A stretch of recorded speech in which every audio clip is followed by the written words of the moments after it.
మెదక్ జిల్లా చిన్నశంకరంపేట మండల కేంద్రంలో బీఆర్ఎస్ ముఖ్య కార్యకర్తల సమావేశం నిర్వహించారు. ఈ సమావేశానికి మాజీ మంత్రి హరీష్ రావు, బీఆర్ఎస్ మెదక్ ఎంపీ అభ్యర్థి వెంకటరామరెడ్డి, మాజీ ఎమ్మెల్యే పద్మాదేవేందర్ రెడ్డి ముఖ్య అతిథులుగా హాజరయ్యారు. ఈ సందర్భంగా మాజీ మంత్రి హరీష్ రావు మాట్లాడుతూ కాంగ్రెస్ పార్టీ ఎన్నికలకు ముందు ఇచ్చిన హామీలు నెరవేర్చడంలో పూర్తిగా విఫలమైందని, కాంగ్రెస్ పార్టీ ఇచ్చిన హామీలు నెరవేర్చాలంటే బీఆర్ఎస్ ఎంపీ అభ్యర్థి వెంకటరామరెడ్డిని గెలిపించాలని కార్యకర్తలకు సూచించారు.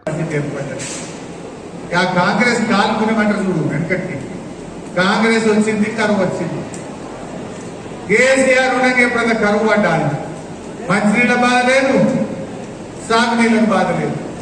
ఆ కాల్గుణం అన్నట్టు కాంగ్రెస్ వాళ్ళు వచ్చిండ్రు, లోకం మీద కరువు పడ్డది తెలంగాణ.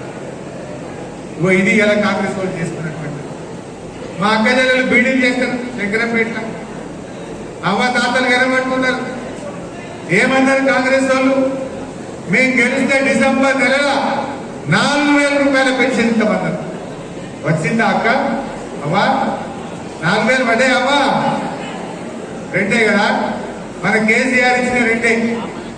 ఎందుకంటే కేసీఆర్ మాకిచ్చిండు 200 పెన్షన్ 2,000 చేస్తా అన్నాడు.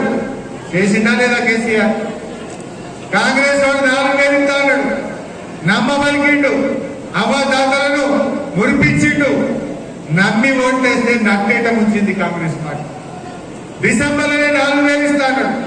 ఇప్పుడు 4 నెలలు కదా, డిసెంబర్, జనవరి, ఫిబ్రవరి, మార్చు, ఏప్రిల్ అంటే ఒక్కొక్క అమ్మకు తాతకు, ఒక్కొక్క చెల్లెకు కాంగ్రెస్ పార్టీ 4 రెడ్ల 8,000 రూపాయలు బాకీ పడ్డదా పర్లేదా? లెక్క ప్రకారం మరిన్ని అప్డేట్స్ కోసం మా ఛానల్ ని సబ్స్క్రైబ్ చేయండి.